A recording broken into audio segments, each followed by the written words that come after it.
Siege engine stroke.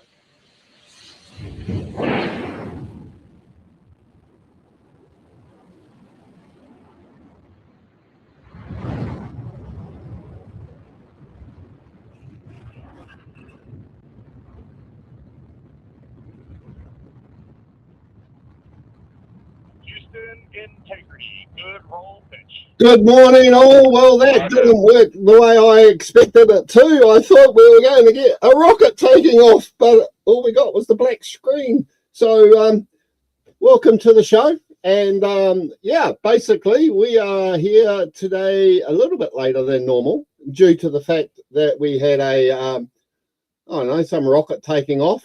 And so I thought, oh, well, we'll watch that and then come on with the show and keep you up to date with what's going on around the place with all the team lineups for this weekend's 3 games. Yeah, but we've also got some news about the, what do you call it? The Hong Kong Sevens coming up as well.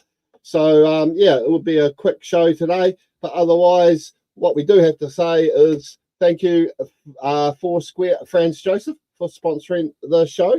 I'm all sort of out of kilter at the moment. StreamYard have sent me back to basics for some reason. Don't know why. But anyway, everything's now working. And so welcome to episode 18, 2nd of April. Yeah, Thursday. So what have we got on? Well, this weekend we still have 3 games off Super Rugby on. Crusaders taking on the Drua, Chiefs taking on the Waratahs, and the Reds are taking on, here we go. I'll bring that up and blow that up so everyone can see. 7 o'clock, Crusaders, Drua, Chiefs versus the Waratahs, and Reds taking on the Force. Big weekend as well. It's the last game at Apollo Project Stadium for the Crusaders. The Chiefs will be wanting to sort of improve on their last couple of performances. And, of course, the Reds need to bounce back big time over there in Australia against the Force. And, of course, this week we've got buys to the Brumbies, Blues, Highlanders, Hurricanes, and Moana Pacifica because, yeah, it's the second. I still can't get my head around it. It's the second buy in, 7 rounds, 8 rounds for the Hurricanes. And then it's just full on after that. So I still can't figure out how they got 2 buys in the first 8 rounds. Maybe someone will enlighten us to that. So just trying to get my mouse working over here, making sure we've got any comments. If you have, just throw them in the comments page there as we do, and we'll move on from there. So anyway, just a quick recap of where we're standing at the moment in the world. And of course, the mighty Hurricanes are there in number 1 spot, followed by the Blues, the Brumbies. So the top 3 teams all have buys this weekend. And so in theory, after this weekend, the Queensland Reds could be actually top of the table, or the Chiefs. There you go. Crusaders, they can move up to 4th place with a 5-point win over the Drua if that happens at Apollo Project Stadium. But we'll just jump straight into it and we'll go to the team lists. And I just changed this around a bit because it won't let me. There we go. Won't let me blow it up properly. So Crusaders kicking off there. Cody Taylor in at hooker, and he is playing his 150th game for the Crusaders, propped with Bauer and Newell. Shalfoon and Jamie Hanna are there. Corey Callow, Johnny Lee. Big raps on Johnny Lee, of course. Christian Lea Willie, Noah Hotham, Tana Kamara, Sever Reese. Dallas McLeod's back in the starting lineup. Sever Reese is there on the wing. Lester Whainuku starting with Shea Finaki and Will Jordan. And of course, we look at the bench there for the Crusaders with George Bell, Jack Sexton, Seb Kohler, Taylor Cahill, Dom Gardner, Louis Chapman, Rivers Rihana, and Braden Ennor. So very, very strong Crusaders bench. And when we look at the Drua, well, they're pretty much same as same old. So we'll be looking forward to them. Good afternoon, Clarence. I was just about to say, what are your picks? And Clarence has already jumped in saying Crusaders by 10. I personally think the Crusaders are going to wallop them because it might be a B team in theory, but I don't know if it is a B team. I don't ever think there is actually a Crusaders B team in theory, is there? No. So I'll be, how do I put this? I will go Crusaders to win this by 25 points. There we go. I think it could be a bit of a bath for them. But as I said, it's also 150 games for Cody Taylor for the Red and Blacks. So congratulations to Cody for bringing up that milestone. Only a couple of years to go, and you can maybe catch up with James Slipper, which is, I suppose, pretty good. If he signs another contract to 2028 or something, he might get near that 200 mark, but you normally only play, 10, 12 games a season. So that's still, 5 years away, maybe, before he can even knock on the door of being a double centurion. But, hey, he's a hooker. They don't do any work anymore, as mentioned on Tuesday's show, so he might hang around for a few more years. So that's not a problem. So we'll move on to the next game here. As I said, the Chiefs do have the opportunity to go top of the table early doors. Norris, Taka'ahau, O'Neill, Lord, Via, Finau, Jacobson, and Caleb Boshier, the forwards there. Very strong forward pack named by the Chiefs coaching squad. In the backs, we've got Xavier Rowe coming in at number 9 with Jacob Tuamafalo, Tupaia, Carter, Narawa, and Coombs Fabling. Interesting to see they've stuck with Leroy Carter at centre for the second week in a row. They think that him and Tupaia must be doing a good job there in the middle. So they'll be one to watch out for. And, of course, on the bench, you've got Brody McAllister, Jared Prophet, George Dyer, Natai Akoi, Simon Parker, Cortez Ratama, Kyle Brown, and Daniel Stansinkinson. For the Waratahs, well, you've got to give it up to the Waratahs, don't you? They actually did really well against the Brumbies last week. They found something in their tank, and so their lineup being Tom Lambert, Ethan Dobbins, Daniel Botha, Matt Phillip, Miles Amatosero, Clem Halaholo, Charlie Gamble's back there in the starting lineup with Pete Samu. And then at scrum half, we've got Teddy Wilson, Dick Pranisi, Jorgensen had a quiet game of, to his standards against the Brumbies. Joe Walton, Tristan Riley, and Andrew Callaway, and the young Sid Harvey at fullback, with the reserves being Falau Faianga, Jack Barrett, Siofa Amoni, Angus Blythe, Jamie Anderson, Jake Gordon, Jack Bowen, and George Pullman. So, as I said, the Chiefs do have the opportunity to go top of the table with this, and back home at Hamilton, 7 o'clock on a Easter Saturday. Party Central will be there in Hamilton, or Hamilton, or the sister city to Auckland. But I've said it once, I've said it twice, relatives buried behind the grandstand. I'll probably have to go with the Chiefs to win this. Young Clarence has chimed up already, and he has gone the Chiefs to win by 5. I think they will be happy to be home, the Chiefs, after a couple of weeks away in Australia. I think the Chiefs will get up 13 plus. I think they will run riot, knowing the carrot at the end of the stick will be a number 1 place, at least for the time being. on the table, because after that, there is a reason Coombs Fabling is in at fullback. Yeah, I just think he will run rings around Sid Harvey. That's my thought. Injury update.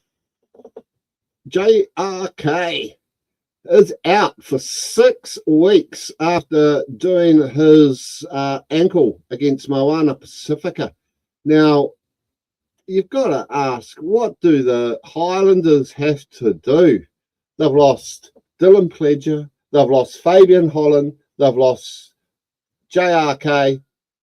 It blows your mind a little bit with the injuries that they've been having in the competition this year. Hopefully they can bounce back, but to be gone for 6 weeks, that's quite a blow to them. And then on top of that, you've got Ethan Blackadder for the Crusaders. He's also out for 4 weeks, but hopefully he'll get right in time for when they get to the pointy end of the competition. So we'll move on anyway. And as I said, Queensland Reds taking on the Western Force there at Suncorp on Saturday night. And a big win here for Queensland would see them go top of the table. They've pretty much kept the same squad. No real major changes to that team. And then when we look at the Force, well, across the board, they're looking good. And they've kept George Bridge there at centre, with Kunzel coming in to partner him instead of, Courtney Beale, who's sitting on the bench. But we will get a chance at some point in the match to see Zach Lomax make his debut for the Western Force and in Super Rugby. So there'll be one that will be keenly awaited to see which way am I going to go here. Well, I actually think Les Kiss would have given these guys a bit of a rack up. And, and I think they will be, I think they'll come out firing on all cylinders. The thing is, with Queensland at Suncorp, you don't know what the weather's going to be like. I think you'd have to be a fool not to pick Queensland. But in saying that, Western Force did beat them there for the first time last year, if you remember. But I think Queensland have learnt a lot in the last couple of weeks, and definitely learnt a lot against the Hurricanes last weekend. So I'm going to go for the Queensland Reds to win this game by, I'm going to say 12 points here. It is going to be a bit of a humdinger match. So, So as I said, all good, as they say. So what else do we have to have a quick look at here? As I said, quick show today, short and sharp. Only got the 3 games there we are looking at. But if we do have a look at what's happening around the world, and around the world at the moment, we do have the Hong Kong Sevens beginning. And of course, they just finished the second division competition there over in Montevideo in Uruguay.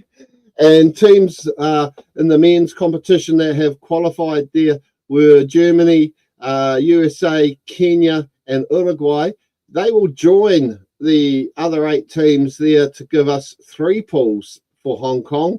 And so looking at New Zealand, New Zealand's been drawn to play Australia, USA, and Kenya. So in theory, he says, we should get out of this pool because you got New Zealand and Australia, World Series Division 1 teams coming up against Division 2 teams in USA and Kenya. But can you ever rule out the Kenyans? I don't think so. USA, I don't know. Depends on how they get off to, if they can get off to a good start. But I'd have to say Australia and New Zealand will progress from that pool. In Pool B, going backwards, we've got Fiji, France, Great Britain, and Germany. Well, to me, that's just going to be Fiji and France go through. Great Britain have been really disappointing. Germany, well, they'll put up a fight. We've seen that before from them in the sevens. And then in Pool A, we've got you probably could call this one the pool of death, with South Africa, Argentina, Spain, and Uruguay.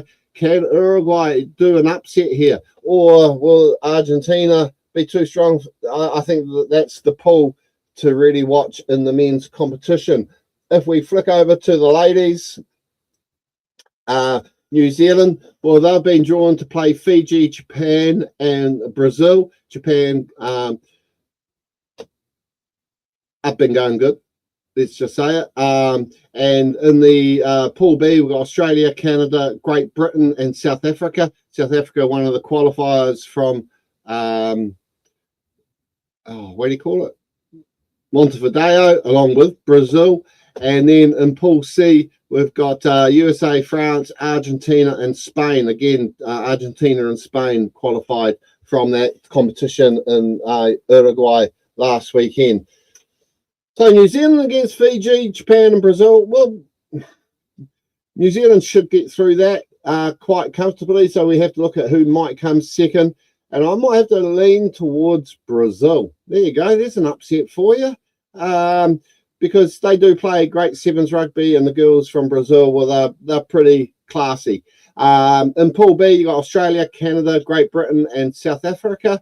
Well, there I'd have to just say it would have to be Australia and Canada go through. And then in Pool C, you got USA, France, Argentina, and Spain. I'd have to say USA and France to go through there. Now, with Hong Kong, I do believe they then throw in a couple of these stupid best third places and all that. So looking at that, would have to say, okay, maybe Great Britain or Japan or Argentina, one of those three. I don't think the South African ladies are going to make it through to the cup rounds. So that is pretty much, as I said, a short, sharp 20-minute short, sharp show brought to you today by Foursquare Franz Joseph. Don't forget, get down there and get all your cheap cheese and cheap butter and all that before you have to start trading it with, what do you call it? Trading it for petrol or diesel or whatever takes your fancy. But otherwise, that is the show for the week. We do have some news coming up soon about the WFR competition. We're that close from going live with the new database, and also some bigger news coming out.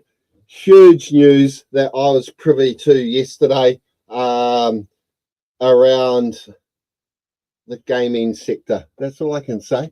And don't forget, join us down there on the TikTok. We'll share everything basically we talk about here on there. And just because I'm just trying something new today, we aren't live on YouTube today, but we will be putting a recording up on YouTube to see if that works better, because it seems to take a long time for the live feed to actually propagate into a re-watchable file. So I'm just going to download this and then reload it to YouTube and see if that all works out well. So otherwise, all the club rugby starts this weekend. We've got wire wrap everywhere. And also early next week, we will have the Jubilee Trophy draw for the West Coast Buller competition that starts on the 11th. So keep an eye out for that. And over the weekend, of course, it is Easter. So everybody, please stay safe. If you are driving, don't be an idiot. And also, if you just want to sit back and have a drink, you can now. It's the law. You can have a beer on a Friday, on Good Friday. You can sit back, listen to Rocket FM, and just listen to some awesome tunes on that radio station. So that's pretty much me now. Until Tuesday, have an awesome long weekend, everybody. This is Rabs signing off, and we will catch you all on the flip side. Have a great weekend. Don't eat too many Easter eggs. See you later.